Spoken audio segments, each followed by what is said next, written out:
Então, boa tarde a todos. Hoje nós vamos dar continuidade à discussão, né? Vamos encerrar, na verdade, a discussão sobre a fisiocracia. Informar a todos que a aula está sendo gravada, a aula do dia 22 de abril de 2021, que é uma aula síncrona para a turma 2 e assíncrona para a turma 1, certo? O desfecho da aula de hoje, na aula de hoje nós vamos falar um pouco das contribuições do principal autor fisiocrata, que é o François Quesnay, né? Nós vamos fazer uma análise do seu tableau économique, né? Ou quadro econômico dos fisiocratas, dada a importância histórica que esse quadro econômico tem no pensamento econômico. Antes de dar início à aula, eu gostaria de perguntar o seguinte a vocês. Vocês receberam a gravação hoje? Alguém chegou a checar no e-mail? Recebi, professor. Obrigado, Leonardo. Bom, se alguém não recebeu, é só me mandar o e-mail, né, quando acabar a aula, que eu envio a gravação. Mas eu acabo... dá uma olhadinha com carinho, Márcia, porque eu enviei hoje, tá bom? Foi enviado hoje, então dá uma olhada lá. Caso você não tenha recebido, você manda o e-mail lá, o meu e-mail acadêmico, que eu mando o arquivo para você, tá bom? Agora me lembre de enviar, certo? Bom,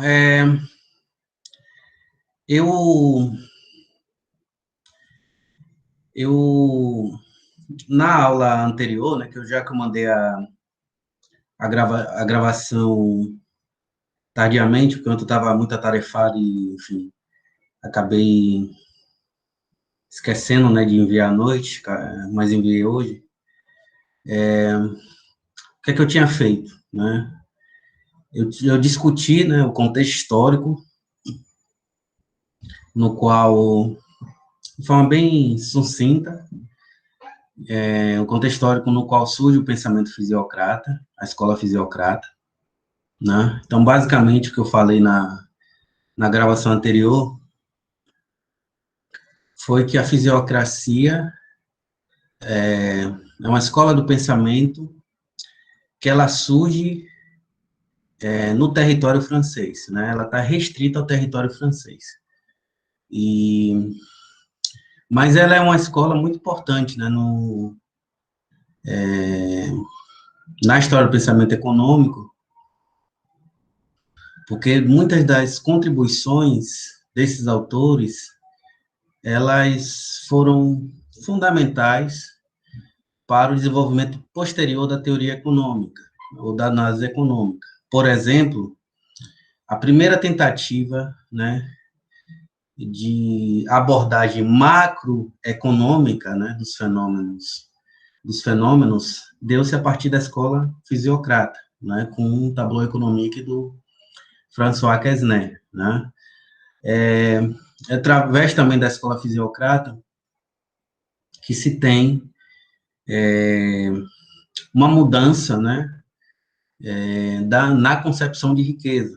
Então, nós vimos que para os mercantilistas, né, a riqueza ela estava relacionada ao cúmulo de ouro e prata, né, dos metais preciosos. E que, para tanto, era preciso que o país obtivesse superávites comerciais, né, contínuos, para viabilizar esse acúmulo de ouro e prata no país. Nós vimos isso na discussão do mercantilismo. Aqui há uma mudança na concepção de riqueza. Por quê? Porque a fonte da riqueza, para os mercantilistas, estava no comércio. Já para os fisiocratas, a fonte da riqueza está na produção. Certo? Então, essa inversão, né, na concepção sobre a fonte da riqueza. Então, nesse sentido, os fisiocratas permitiram, né, e principalmente deram contribuição pioneira acerca da verdadeira fonte da riqueza, digamos assim, né? Então, eles rejeitam aquela concepção de que o comércio é a fonte da riqueza, né? Ao permitir o acúmulo de ouro em prata em um determinado país, e inverte essa concepção, transferindo, né, ou imputando à esfera produtiva a fonte da riqueza, né, na sociedade capitalista, da riqueza material, né, riqueza do ponto de vista econômico, obviamente. Então, essa contribuição também foi de fundamental importância. Além dessas duas contribuições, né, podemos dizer também que os fisiocratas, eles conseguem atribuir, né, ou estudar os fenômenos econômicos com uma preocupação mais de caráter científico, né, concebendo a economia como uma ciência, certo? Diferentemente dos mercantilistas. E por quê? Porque os autores mercantilistas, em geral, eles estavam mais preocupados em dar recomendações de política econômica, certo? Ali não havia uma preocupação, digamos assim, estritamente científica. Já com os fisiocratas, né, eles estão... É claro que eles têm recomendações de política econômica, mas a preocupação deles é fundamentalmente científica, né? Tanto que eles introduzem o conceito de ordem natural, que depois vai influenciar todo o pensamento liberal, né, o liberalismo clássico, Smith, Ricardo, Malthus, etc., bem como também o pensamento marginalista do século XIX e o pensamento neoclássico, né, que vai se desenvolver ao longo do século XX. Né? Então, todas essas escolas, ou esse conjunto de autores vinculados a essa tradição liberal, compreendem a economia como uma espécie de ordem natural. Né? Então, para eles, os fenômenos econômicos seguem uma ordem natural, tal como os fenômenos da natureza, os fenômenos químicos, os fenômenos físicos. E eu discuti essa dimensão, né, ou esse princípio, né, da escola fisiocrata na aula anterior que eu enviei para vocês.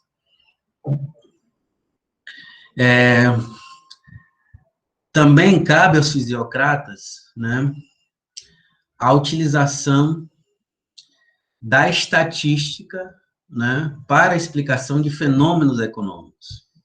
Né? Então, digamos assim, que eles são o primeiro conjunto de autores que vão tentar explicar os mecanismos econômicos, ou explicar o funcionamento da economia, se utilizando de dados estatísticos. Né? E depois nós vamos perceber que todas as escolas posteriores, a partir da economia clássica, todas elas, praticamente sem exceção, né, incorporaram essa dimensão, né, ou a dimensão estatística na análise dos fenômenos econômicos. Então, essa contribuição também deles foi seminal e uma contribuição duradoura. Né? Até hoje, os economistas utilizam-se de dados estatísticos para compreender, né, a dinâmica das economias capitalistas.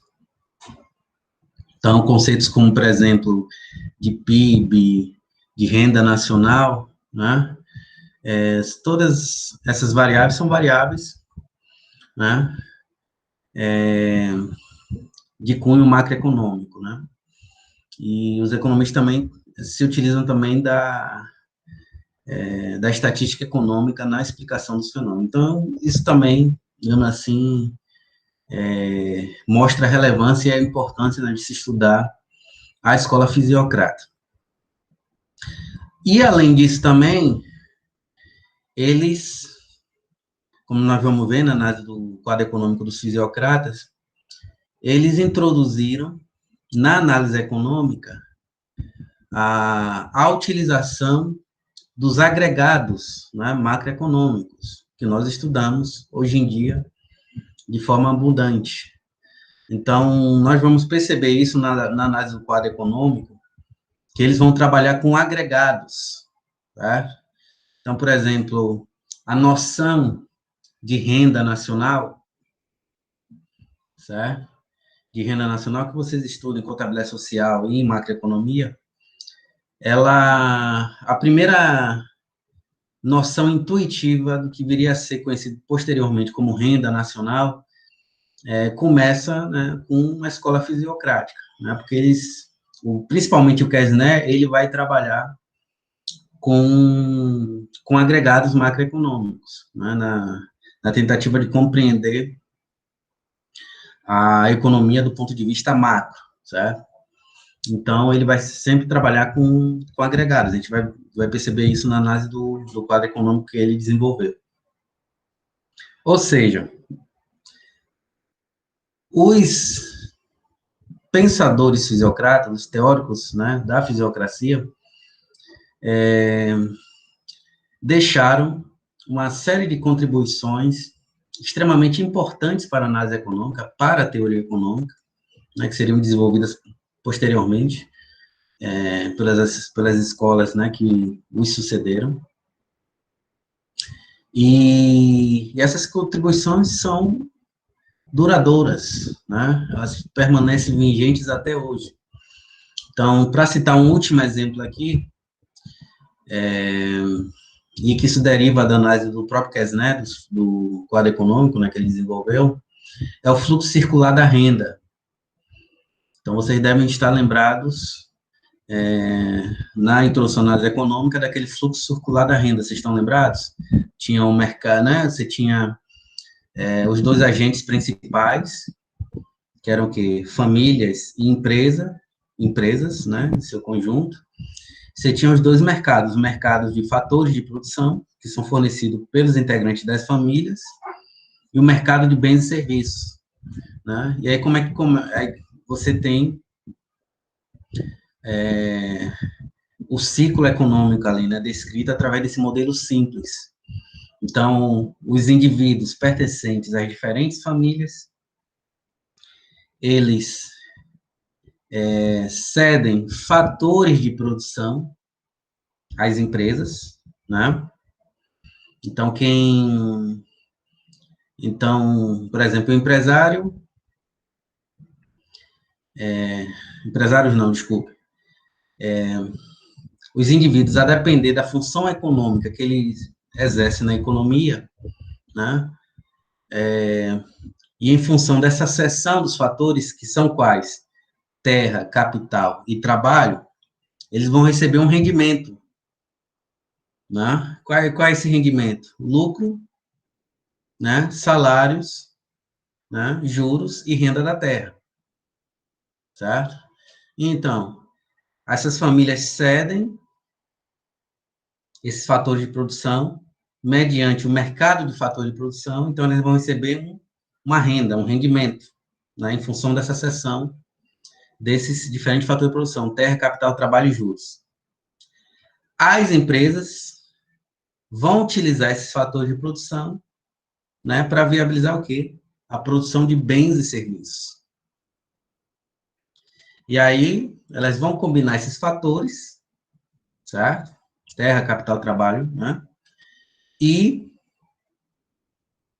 após a combinação, elas vão produzir bens e serviços de diferentes espécies. E esses bens e serviços produzidos pelas empresas, né, que se utilizar dos fatores de produção fornecido pelas famílias, vão ser vendidos aonde? No mercado de bens e serviços. E quem é que vai adquirir esses bens e serviços? São os integrantes das famílias que receberam um rendimento, né, em função da seção dos fatores de produção, daqueles diferentes fatores de produção, terra, capital e trabalho. E aí, após a venda desses bens e serviços, o ciclo se completa. Depois ele se repete. Depois ele se repete indefinidamente. Não é isso? Então, esse fluxo circular da renda que vocês estudaram,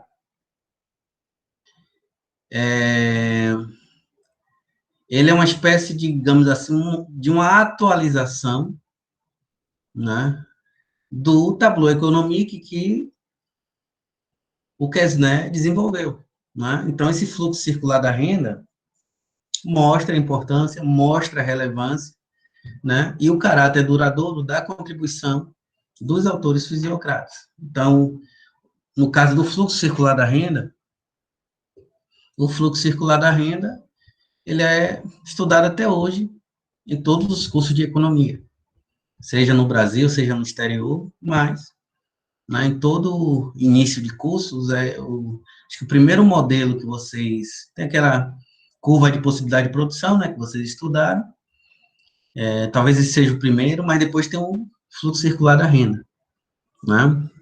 Então, ele está entre os dois primeiros modelos que vocês aprendem, né, quando vocês entram no curso de economia.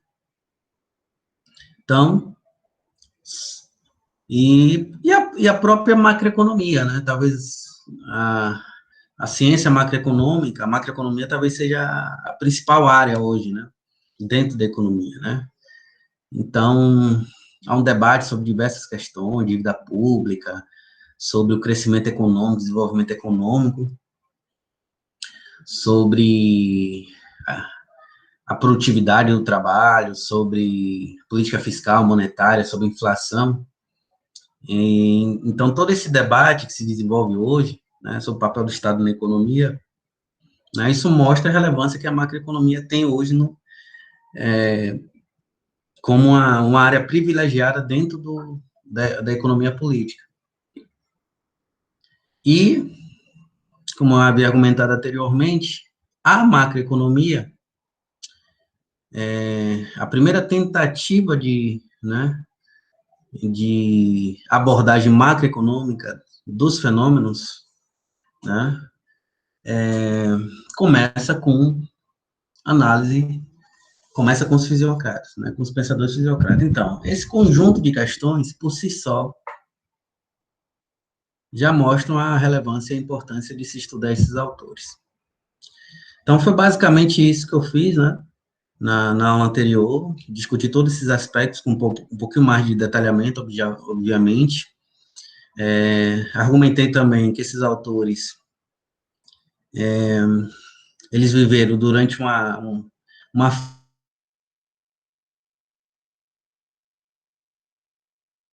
as contribuições dele também vão refletir essa característica, né, essas características estruturais da economia francesa, ou da sociedade francesa à época, né. E, por último, né, só para recapitular o que foi discutido na aula anterior, eu argumentei que o tempo de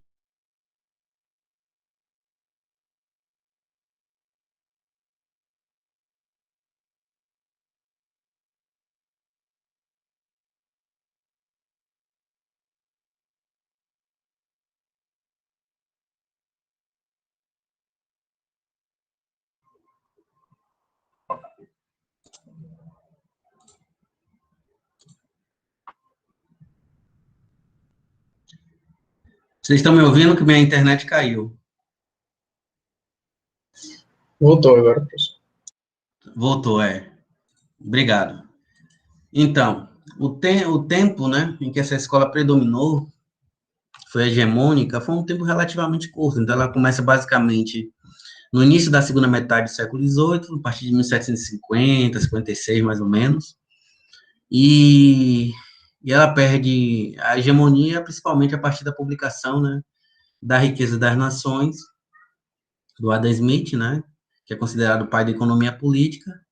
Então, a economia política, ela adquire o status de ciência, né, principalmente a partir da publicação dessa obra seminal do Adam Smith, né, no último quarto do século XVIII. Então, o nascimento, né, da economia clássica, ela assinala, digamos assim, o golpe fatal na fisiocracia, certo? Então, é um tempo relativamente curto, mas pelos elementos que eu trouxe aqui, que eu discuti com vocês brevemente aqui, isso já mostra por si só a relevância dessa escola. Bom, hoje nós vamos, né, para dar continuidade, fechar essa discussão sobre a fisiocracia, eu vou aqui analisar o quadro econômico, né, dos fisiocratas. Vou projetar minha tela, né? Vou projetar minha tela. Antes de projetar minha tela, eu só vou dar alguns dados aqui biográficos, né, a respeito do François Quesnay, que é o principal autor fisiocrata. Então, François Quesnay, ele nasceu em 1694, né, e faleceu em 1774. Então, ele nasceu ali no final do século XVII, né, e viveu mais ou menos até o final do século XVIII. Ele foi um filho de proprietário de terras, né? Ele é considerado o líder, né, e principal autor da escola fisiocrática, né? Ele é formado em medicina, chegou a trabalhar como médico na corte de Luís XV, né, na França. Lembre-se que a França é uma sociedade, a França desse período, né, é uma sociedade caracterizada de traços nitidamente feudais, né, tipicamente feudais. Então, a França estava em pleno antigo regime, né? Então, o sistema político vigente era a monarquia, né? Então, ele chegou a trabalhar como médico na corte de Luís XV, e seu interesse em economia, ele começa a partir de 1750, né? Então, os estudos na área econômica começam a partir de 1750. E o último dado biográfico aqui é que ele começou a escrever o Tableau économique a partir de 1758, e revisou, né, o quadro econômico a partir de 1766. Então, esse é digamos assim, a síntese da vida, né, e da carreira do François Quesnay. Mas o que importa aqui para a nossa discussão é o tableau économique, certo? É o tableau économique. Então, eu vou fazer aqui uma análise do tableau économique.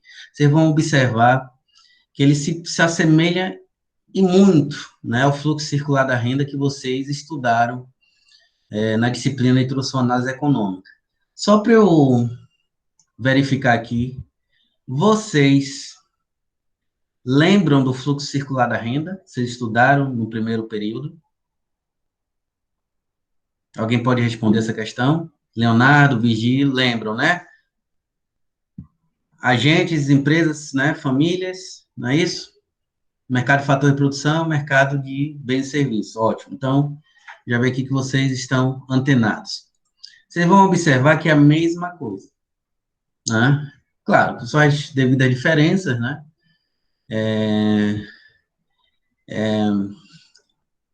Tem as diferenças, mas a ideia, né, na construção do quadro é exatamente a mesma.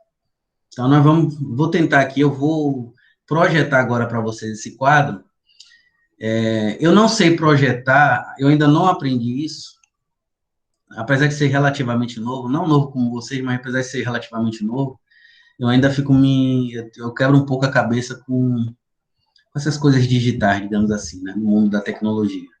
Então, ainda não aprendi a projetar e olhar para vocês ao mesmo tempo, né? Então, eu vou projetar aqui o quadro, certo? E vou fazer análise do quadro, mas eu não vou enxergar vocês.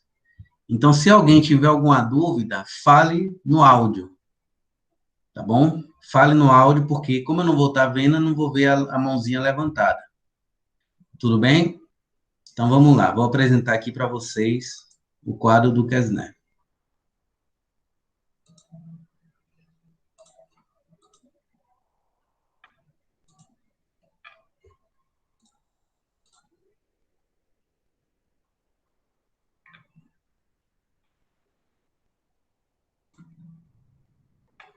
Eu não, eu tô tentando. Só um minutinho, pessoal. Deixa eu ver se eu consigo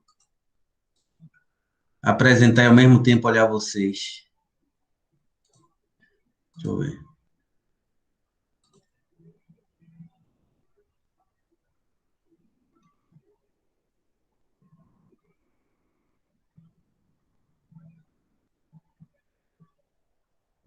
Não, não consigo. Vai ter que ser assim mesmo.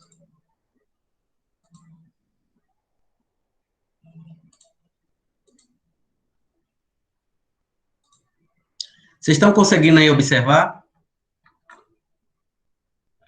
Hein, pessoal? Sim, professor. Estão conseguindo, né? Sim, professor.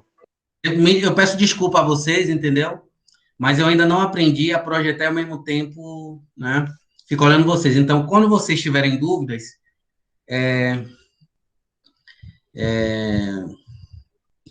falem no áudio para eu poder ouvir, tá bom? Que eu não estou vendo vocês, tá bom? Então, se levantar a mão, não vou conseguir observar. Bom, aqui nós temos o quadro, né? Tá no livro de Stanley Blue. Eu mandei o link para vocês. Eu não consegui enviar o livro em PDF porque o tamanho dele é muito grande, é 60 megas. E tem um limite que é 50 megas. Então, eu mandei o link para vocês baixarem, né? E estudarem no computador de vocês. Vocês receberam o link, não receberam desse livro? Alguém pode falar no áudio, por gentileza? Sim, recebemos, pelo menos eu recebi. Ok, obrigado. É que eu mandei para todo mundo. Então vamos observar, né, como é que se dá a produção, né, da riqueza, segundo esse quadro econômico, né, que o Kesner elaborou, e ao mesmo tempo como é que se dá a distribuição dessa riqueza produzida entre os diferentes agentes econômicos, certo? Então vamos ver como é que a riqueza um pouquinho a letra. Hã? Se eu puder aumentar um pouquinho a letra do... Tá, deu para... Tá melhor agora? Ou quer que eu aumente mais? Não, tá Só bom. não vai dar para ver o quadro completo, certo? Porque eu aumentei. Mas, assim, eu vou baixando aos poucos, tá bom? Tá bom.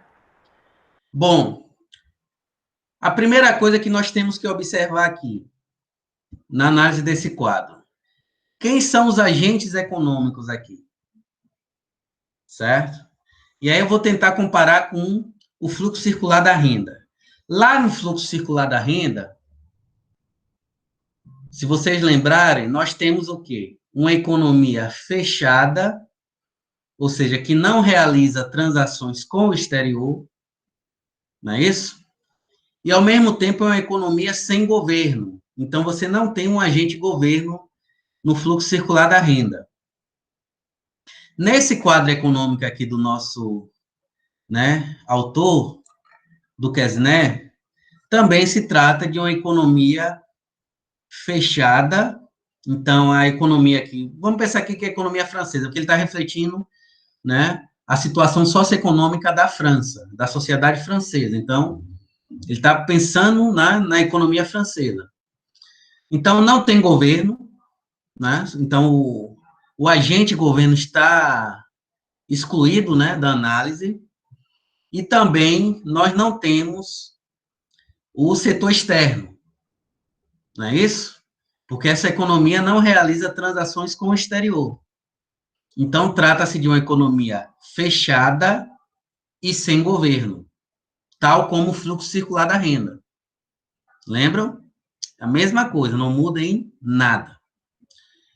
Só que nós podemos já observar algumas diferenças em relação ao fluxo circular da renda. A primeira coisa diz respeito aos agentes. Lá no fluxo circular que vocês estudaram, os agentes são empresas e governo, ou governo não, família, desculpe, empresas e família, o governo está excluído da análise. Empresas e famílias, certo? Aqui,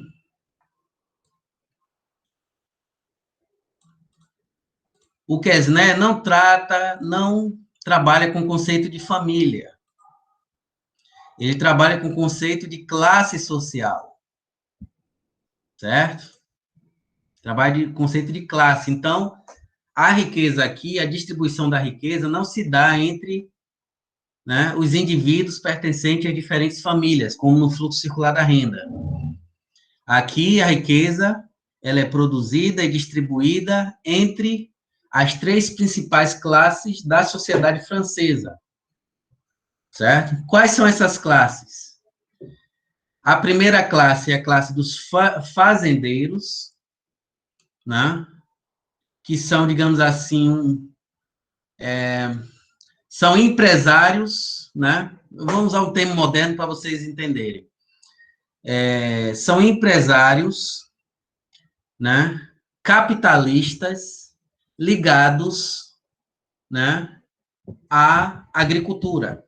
Então, são capitalistas ligados à atividade agrícola, certo? São capitalistas ligados à atividade agrícola. Seria como, digamos assim, seria uma espécie do agronegócio, digamos assim, né? Se fosse fazer uma comparação grosseira com a realidade atual, né? Então, são empresários vinculados a esse setor da atividade econômica, que é o setor agrícola, certo? Lembrem-se que, na época da fisiocracia, a principal atividade econômica, né, a principal base econômica da sociedade francesa era a agricultura, né? Então, a principal atividade econômica era a agricultura. E essa circunstância, né, levou a induziu, melhor dizendo, os autores fisiocratas à compreensão de que o excedente econômico só pode ser produzido na agricultura, certo? Então, somente a atividade agrícola que gera riqueza, que cria nova riqueza, que cria excedente econômico. Por isso que ele colocou aqui no quadro econômico dele os fazendeiros como classe produtiva, né? Classe produtiva, no sentido de que a riqueza é a única atividade realmente produtiva nesse sistema econômico aqui, certo? A segunda classe, que ele faz menção no quadro econômico, são os proprietários de terras, certo? Que é a classe proprietária. Proprietário o quê? Da terra, né? Então, os proprietários, a classe proprietária, né? Que aqui é composta basicamente pela nobreza feudal, né? Da França, os senhores feudais, digamos assim, né? Da França. Lembre-se que nós estamos falando de uma sociedade em pleno antigo regime, né? Uma sociedade pré-revolução francesa. Então, esse grupo de indivíduos constituem a classe proprietária do principal meio de produção dessa economia, que é a terra, né? É a terra. Então, para que seja possível a produção agrícola, a classe produtiva, que é constituída pelos empresários capitalistas da época, né? Pelos burgueses, pelos fazendeiros capitalistas, digamos, melhor dizendo, eles têm que arrendar a terra, certo? Porque eles não são proprietários da terra. É a nobreza que é proprietária da terra. Então, como proprietária da terra, essa nobreza tem direito a uma renda, que os economistas chamam de renda da terra, que é uma renda derivada da propriedade do solo, certo? É algo parecido com, por exemplo, renda de aluguel, ou renda do estacionamento, por exemplo, certo? O indivíduo que é proprietário do estacionamento, a renda dele deriva o quê? Da propriedade daquela, né, daquele espaço, digamos assim. Né? Então, as pessoas pagam para poder estacionar os seus, né, cada cliente, né, paga para poder estacionar o seu carro ali, etc, etc. Né? Então, a renda deriva da propriedade, né, desse empreendimento específico. Aqui, no caso, né, como a produção agrícola, ela se desenrola nas fazendas, a classe produtiva, ou seja, os fazendeiros capitalistas, têm que,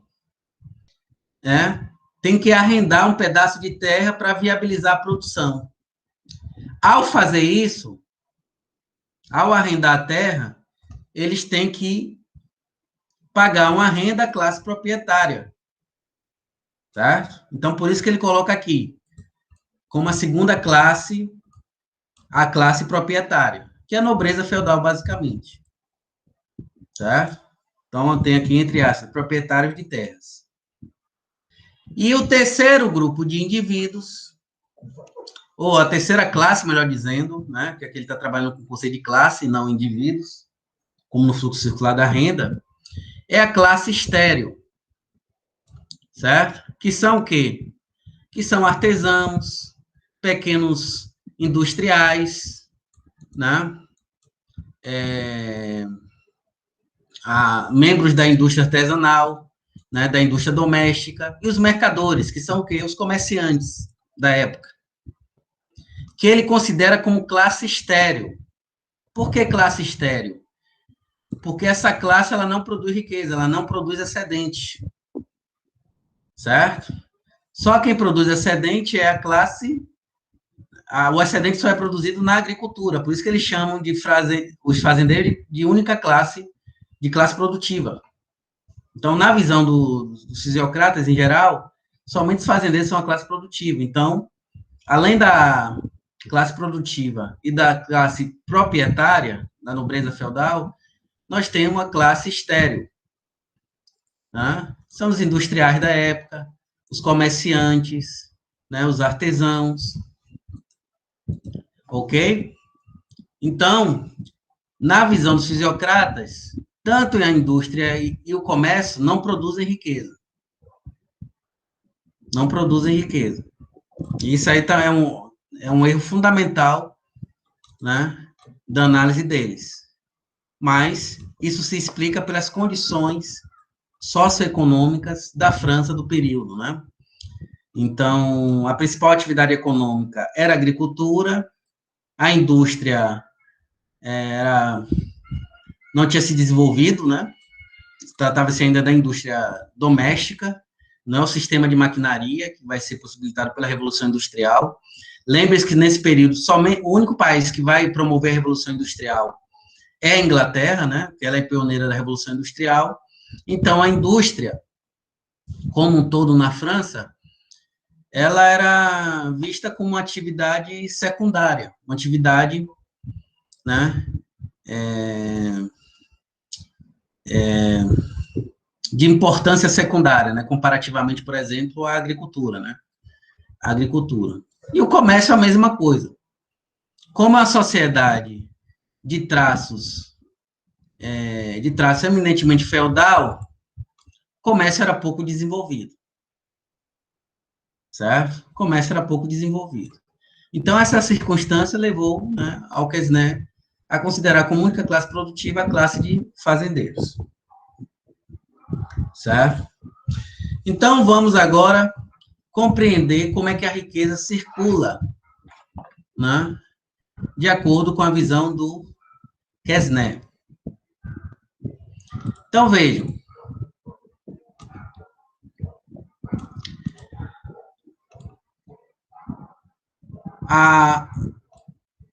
O quadro econômico, certo?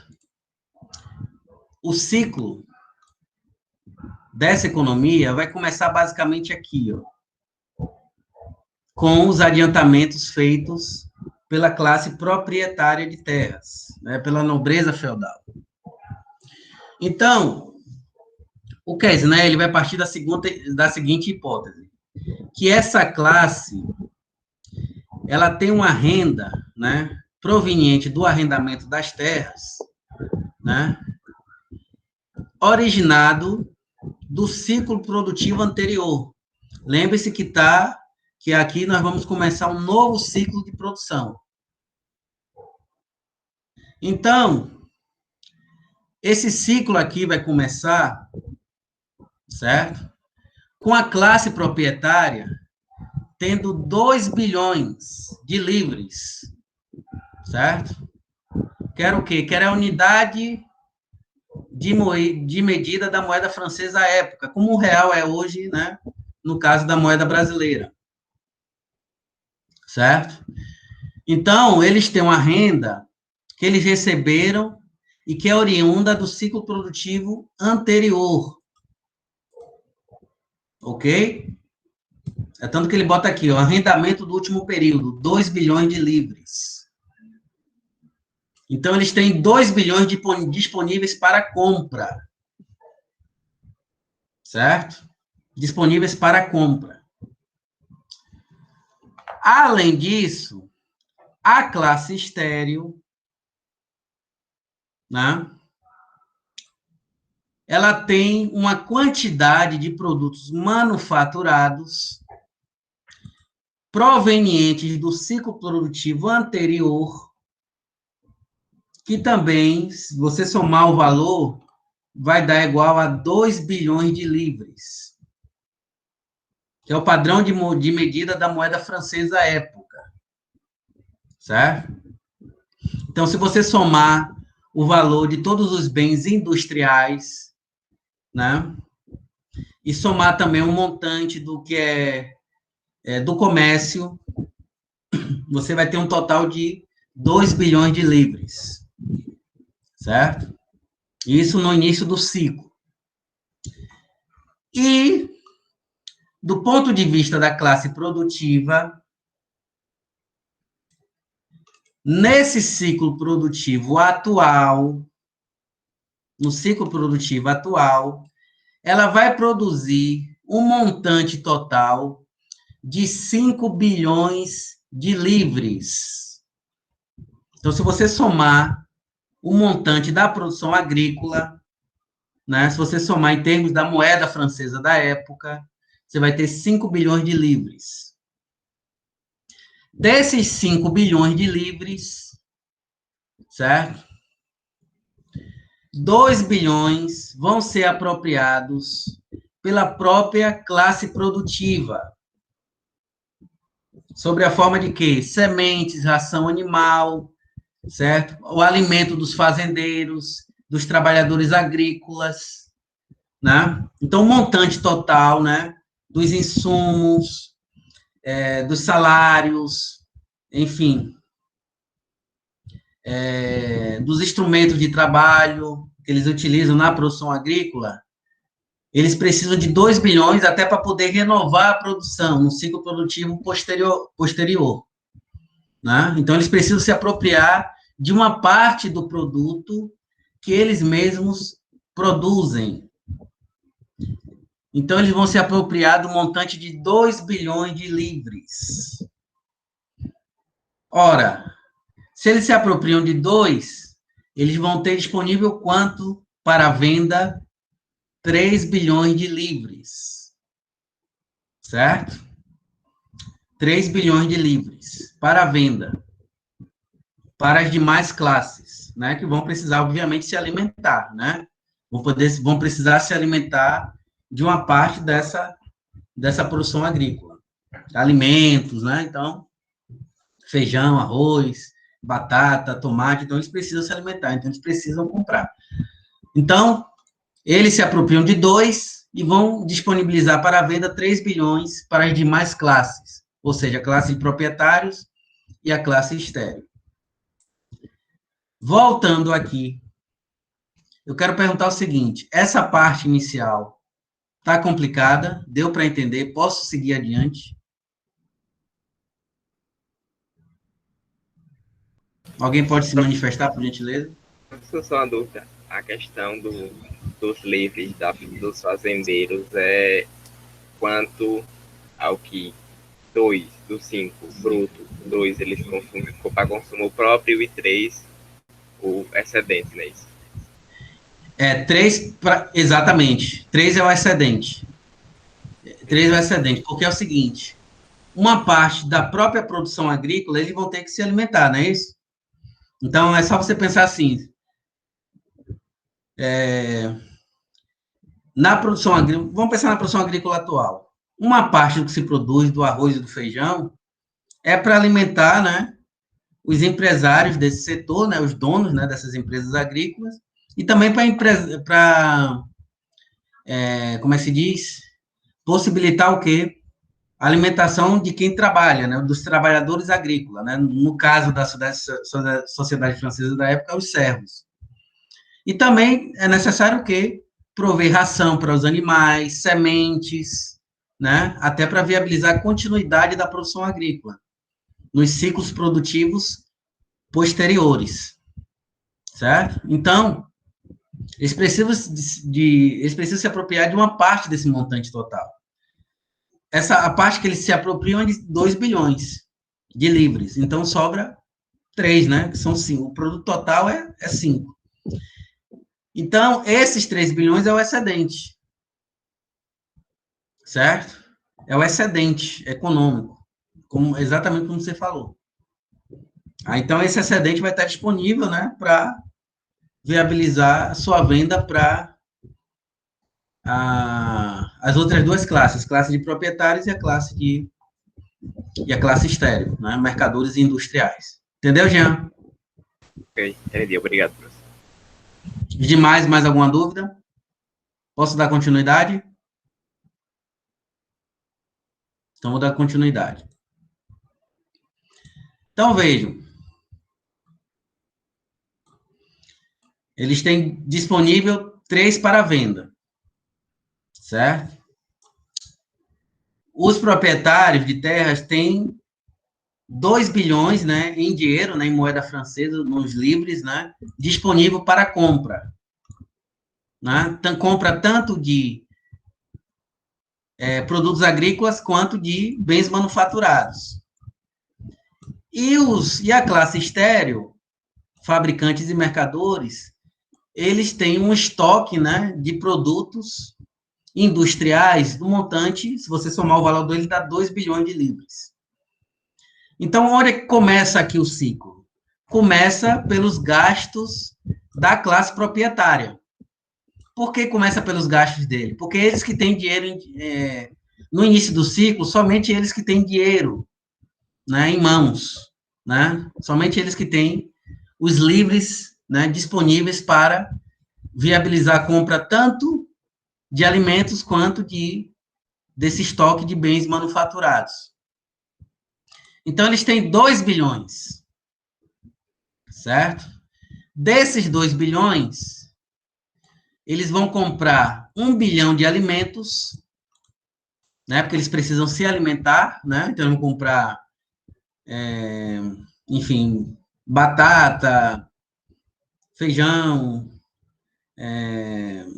trigo, arroz, enfim, uma série de produtos agrícolas, né? Necessários para a subsistência, né, dessa classe. Então, eles vão gastar metade com compra de produtos agrícolas. Então, parte daqui, e olha a direção da seta, né?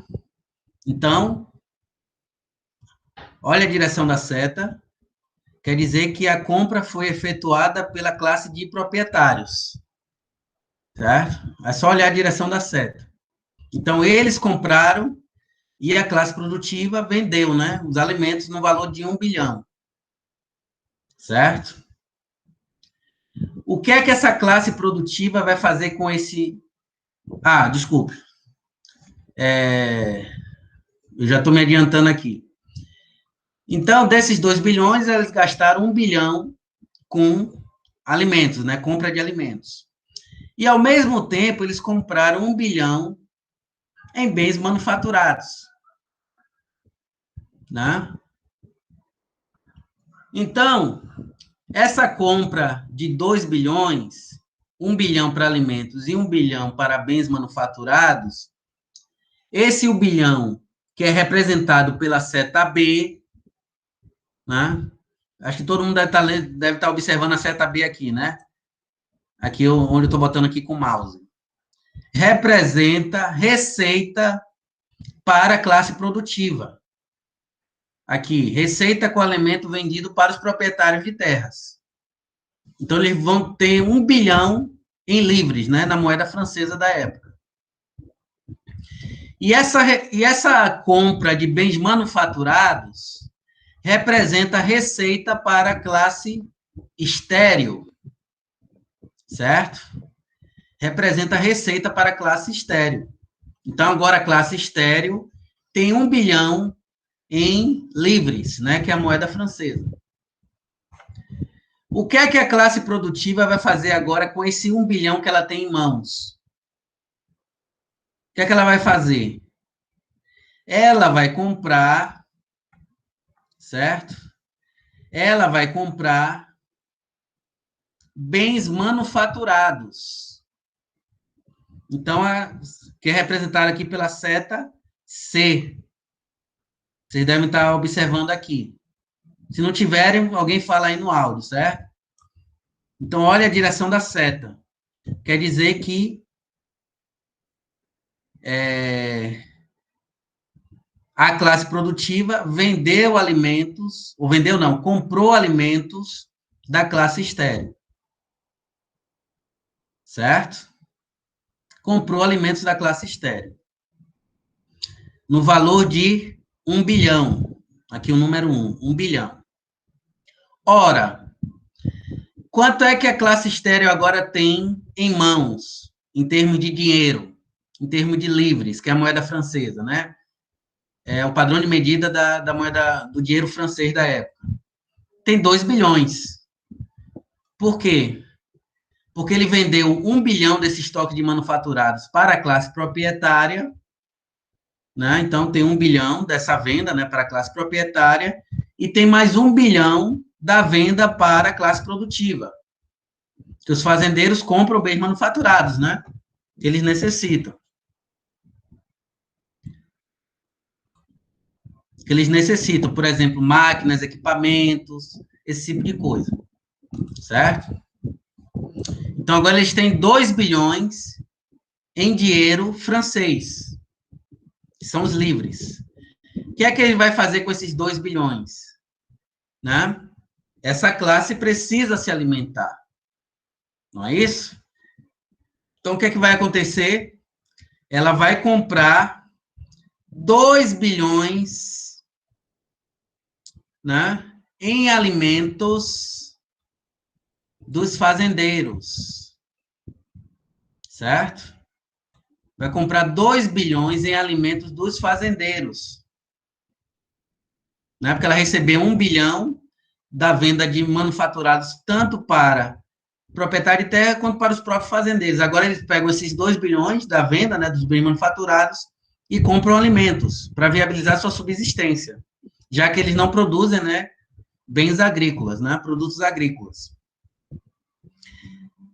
Essa compra de alimentos, né, por parte de fabricantes e mercadores, agora vai representar uma receita para a classe produtiva, no valor de 2 bilhões. Não é isso? No valor de 2 bilhões. Então, observem que a classe produtiva, ela tinha disponível para venda quanto? 3. Ela vendeu 1 bilhão, né? Ela vendeu 1 bilhão para a classe proprietária, que é essa seta B aqui, não é isso? E vendeu os 2 bilhões restantes que ela tinha disponível para venda, né? Ela vendeu para a classe estéril, os fabricantes e mercadores. Então, vendeu o total, né? Então, houve um equilíbrio aí macroeconômico. Dessa venda final que ela faz para a classe estéril de produtos agrícolas, essa venda final vai representar 2 bilhões, né, para essa classe produtiva. O que é que eles vão fazer com esses 2 bilhões? Pagar o arrendamento dos fazendeiros. Não é isso? Vai pagar o arrendamento dos fazendeiros. E depois que os fazendeiros recebem essa receita, né, oriunda da renda da terra, né, do arrendamento da terra, que é de propriedade deles, aí você vai ter a continuidade do ciclo, certo? E aí o ciclo vai se repetir, né, ad infinito, ou seja, infinitamente, certo? Infinitamente. Ou seja, qual a importância aí desse quadro econômico? Primeiro, eles introduzem a ideia de equilíbrio macroeconômico. Então, observem que eu detalhei, né, cada fase do ciclo, né, que são aquelas setas, né, vai até a seta E, e vimos que o ciclo se repete, onde há um equilíbrio, né, entre compras e vendas, digamos assim, né, e também há um equilíbrio do ponto de vista da distribuição da riqueza que é produzida entre as três classes. Né? A única classe ociosa aí são os proprietários de terras, né? Mas eles obtêm um rendimento proveniente da propriedade do solo. Né? Então, eles têm um papel de destaque, né? Até porque eles que iniciam o ciclo. Cada ciclo é iniciado pelas compras da classe proprietária. Então, o quadro, ele se inicia com os 2 bilhões, né, da classe proprietária, que se distribui em compras de 1 bilhão em bens manufaturados e 1 bilhão em compra de bens agrícolas, né, e se encerra o ciclo com o pagamento do arrendamento por parte da classe produtiva, por parte dos fazendeiros. Né, então, eles pagam 2 bilhões, que é o valor do arrendamento da terra. Com esse pagamento desses 2 bilhões, o ciclo vai se repetir, né, ad infinito. Então, nesse quadro, os fisiocratas introduzem a ideia de equilíbrio macroeconômico, que vocês vão estudar, né, ao longo aí da trajetória de cada um, né, se vocês estudarem contabilidade social, por exemplo, tem aquelas identidades contábeis, né, a identidade entre os agregados, né, macroeconômicos. Então, se você tem uma ideia de equilíbrio, né, observe que essa ideia de equilíbrio começa com os fisiocratas. Eles também trabalham com a noção de agregados, certo? Como vocês observaram aí na análise do quadro econômico. Então, você tem a produção agregada, né, que é a produção agrícola, né, você tem a oferta agregada, né, do setor agrícola da economia, você tem a oferta agregada do setor comercial e do setor industrial, digamos assim, certo? Setor industrial. O inseto apareceu aqui, mordendo aqui. Desculpem. Então, e ao mesmo tempo que você tem a oferta agregada, né, tanto da indústria, comércio, da agricultura, você também tem a demanda agregada, né? Então, você tem as compras globais nesse sistema econômico, que são feitas pelas três classes. Começa com as compras feitas pelos proprietários de terras, e na medida que as outras classes vão se apropriando, né, da renda, né, do dinheiro francês, dos livres, eles vão comprando das outras classes, certo? Então, você também tem a noção de demanda agregada. Então, o Quesnay também trabalha já com a noção de agregados macroeconômicos, né, agregados econômicos. Né? Então, ou seja, as compras globais, a oferta global do sistema como um todo, certo? Você tem a noção do equilíbrio, né? Então, você tem a ideia de que essa economia, ela vai funcionar, né? Esse ciclo, ele vai se perpetuar, ele vai se repetir ad infinito, ou seja, infinitamente, né?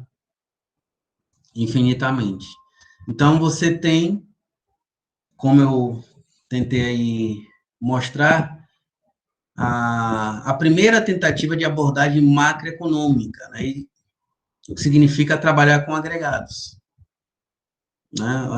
A tentativa de se compreender o funcionamento de um sistema econômico em sua totalidade, certo? Em sua totalidade. Então, vejam que isso é diferente de uma abordagem microeconômica, né, que trabalha com uma empresa específica, ou um agente econômico específico, né, ou com um mercado específico. Aqui é a tentativa de compreender a economia, né, em sua totalidade, né, ou seja, através do conjunto de suas transações, né, mostrando como que a riqueza é produzida e distribuída entre as diferentes classes, componentes desse sistema econômico, né? São aquelas 3 classes que eu tentei explicar para vocês. Mas vejam que, apesar dele trabalhar com o conceito de classe social, etc., etc., há muita semelhança, né? Há muitos pontos de contato, muitos pontos em comum com o fluxo circular da renda, né? Que vocês aprenderam no primeiro período, certo? Então, nesse sentido, é que, e dadas essas seminais contribuições, né? E também por conter o germe do que viria a ser conhecido posteriormente como macroeconomia, é que Quesnay é um autor extremamente importante na teoria econômica, né, bastante lido, né, e um autor também ao qual vários grandes teóricos da economia prestaram homenagem, né, só para citar aqui alguns exemplos, temos o Schumpeter, o Keynes, o próprio Smith, o Marx, entre outros grandes economistas, certo? Então, assim, essa foi a explicação do quadro, né? Com isso a gente encerra a discussão sobre a fisiocracia. Vocês vão me desculpando, né? Que eu ainda não aprendi a trabalhar, vou tentar aprender aí, vou pegar uns tutoriais aí para poder projetar e ao mesmo tempo olhar vocês, né? Mas eu acho que deu para entender, né, a dinâmica, né, a forma como o ciclo se repete a cada período de produção. E aí eu vou abrir agora um espaço para que vocês tirem dúvidas, certo? Para que vocês tirem dúvidas, eu não vou introduzir assunto novo hoje, não vou entrar com liberalismo hoje, né, até porque a gente só tem 30 minutos de aula no máximo, então eu queria abrir espaço para que vocês tirem dúvidas, ou sobre a aula passada, sobre a aula de hoje, para que vocês, enfim, ou até mesmo sobre mercantilismo, vou abrir espaço aí para que vocês tirem dúvidas. Alguém quer se manifestar?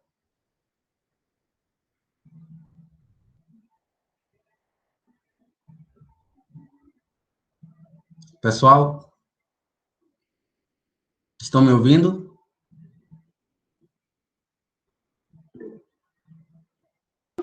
Sim, professor. Então, quem quer tirar dúvida? Alguém quer tirar dúvida? Não. Os demais não querem tirar dúvida? Vocês se sentem contemplados, então, com a aula?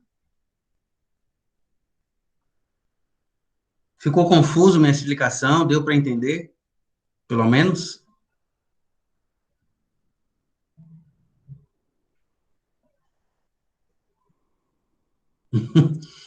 Obrigado, Gustavo. Né? Obrigado, então. Então, tá bom, pessoal. Então, vamos fazer o seguinte, eu não quero começar com um assunto novo hoje, certo? Eu só vou chamar a atenção uma coisa de para vocês.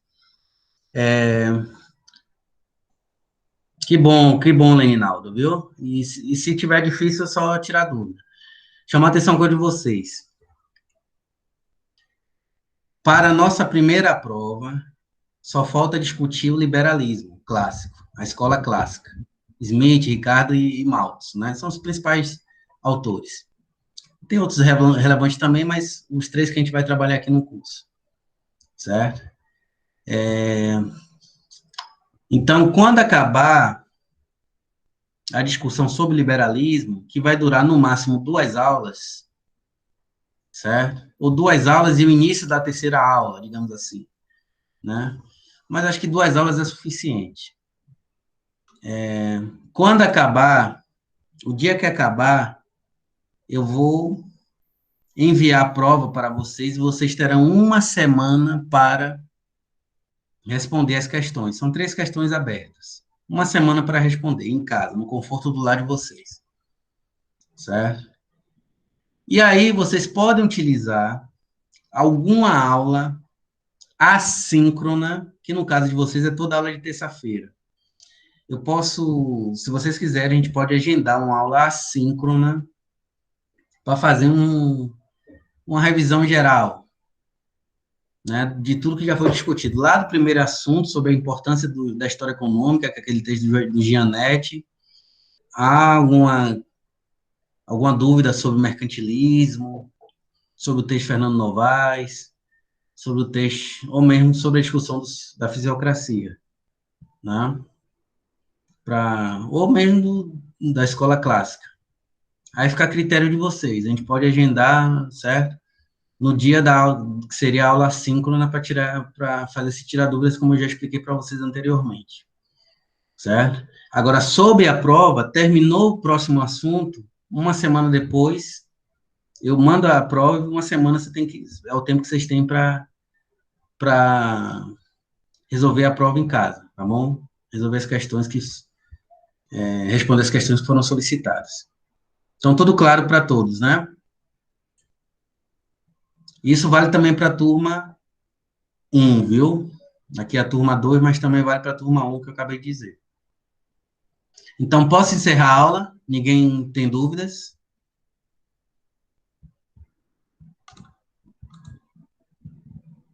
Posso encerrar a aula? Então, vamos encerrar a nossa aulinha de hoje, certo? E nos vemos na próxima quinta-feira, né, na aula assíncrona, na aula síncrona, né, na quinta-feira, turma 2. E quando eu fizer a aula síncrona para a turma 1, eu vou mandar para vocês, certo? Que é a aula de terça-feira. Tá bom? Então, boa noite a todos, bom final de semana e se cuidem, viu? Porque essa pandemia não tá coisa fácil, não. Um abraço e boa noite a todos. Boa noite, professor. Boa noite. Boa noite, professor. Boa noite.